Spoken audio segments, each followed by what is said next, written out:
Me to be able to be here and be able to speak to everybody today. As Sandra said, I got to be the class, one of the co-class representatives for 2020, or as we called our KLI class, the COVID year, where things have to be very different.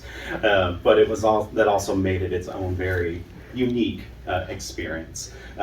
Going through KLI last year really made me just such a believer in the program. I'd heard about it, I'd seen about it, I've had another associate go through it before, but until I had that opportunity to go through it myself, I just didn't know how great it was going to be for myself, for my team, and for those around me, the connections I've made.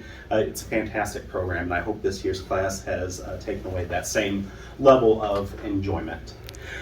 For those who haven't seen me in a while, I just do want to clarify I did not become homeless, nor did I slip back to my college days of eating ramen and playing video games all night. It's just no shave November. Just trying to throw in the winter coat. I just wanted to cover that early on.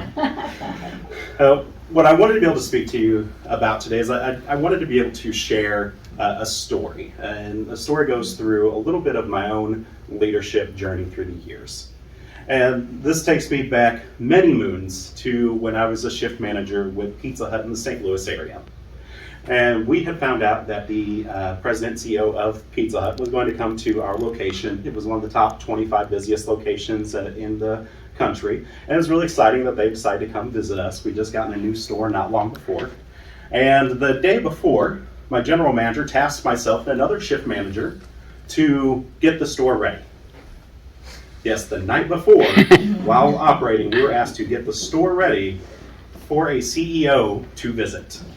Well, we were not really given any guidelines, so we ran with it, and we stayed up all night, clocked in the entire time. We scrubbed that place like nobody's business, scrubbing every baseboard. I can't tell you how many times we went over the floors. We wheeled the trash cans out to the local car wash and sprayed them out, trying to make everything as good as we could.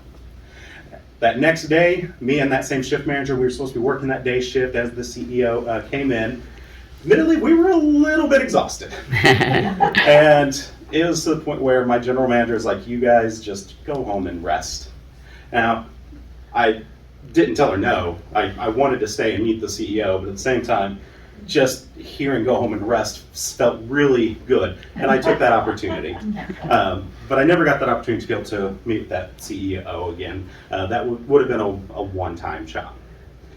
Fast forward a little bit, I get to start working for the US Cellular. And I was going to a leadership training in Chicago. And while I was inside one of the courses, I had to take a phone call to touch base with my store. There was something they needed me for. So I stepped out in the hallway, I took the phone call, I answered the question to the associate.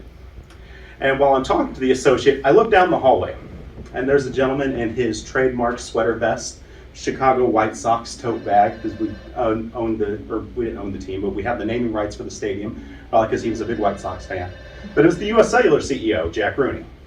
And I said, oh my God, it's Jack. He's at the end of the hallway right now. And she says, well, go, get off the phone, go. And I did. I bolted down that hallway. And I took off. I don't know what I'm going to say. I don't know what I'm going to do. But I'm going to get to meet the CEO of US Cellular. This is exciting.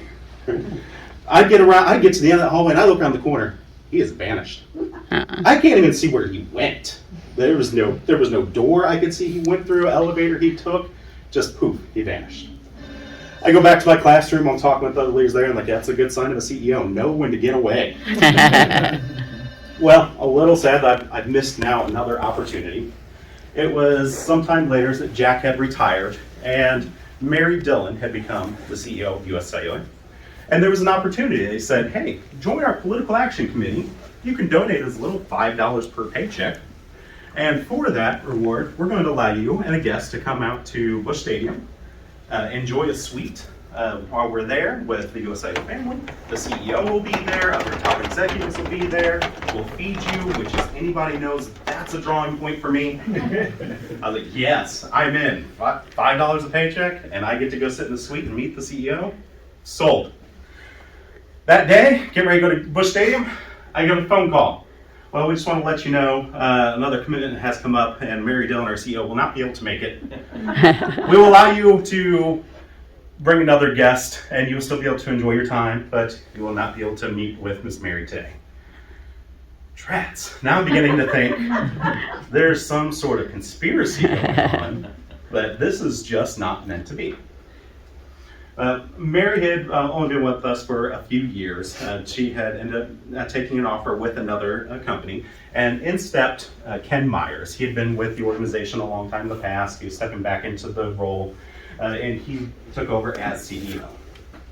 Well, I had also just become a sales manager at our US Cellular location in Lebanon, and I'm really excited because I know what comes up every year. We have what's called a culture survey readout, a survey that's taken by all the associates, and what they would do is bring all the leaders to Chicago. You'd get to meet with Ken and others, and they would talk about the results of the survey, the direction of the company. All right, super excited.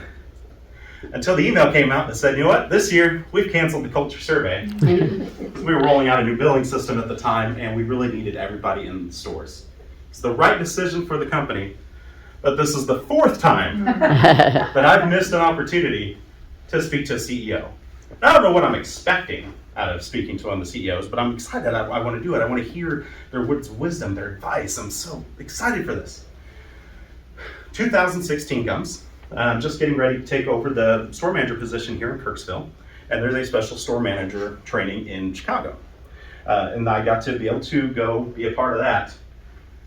Ken did not cancel this time. The conspiracy theory is finally going away. We were, everybody was there, schmoozing, talking, maybe some adult beverages being had that night.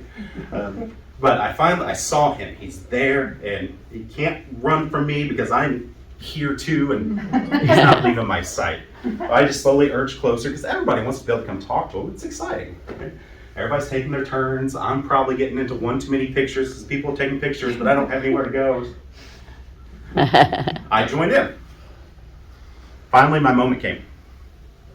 And I got to walk up to Ken, introduce myself, and I got to ask him, what kind of advice would you have for me? And then he looked at me and he says, my advice to you would be, don't take my advice. What? I've waited all this time, and your words of wisdom are to not listen to you? I was very confused. I wasn't sure how to take it. I'm just grinning because I'm kind of dumbfounded. But then he elaborates.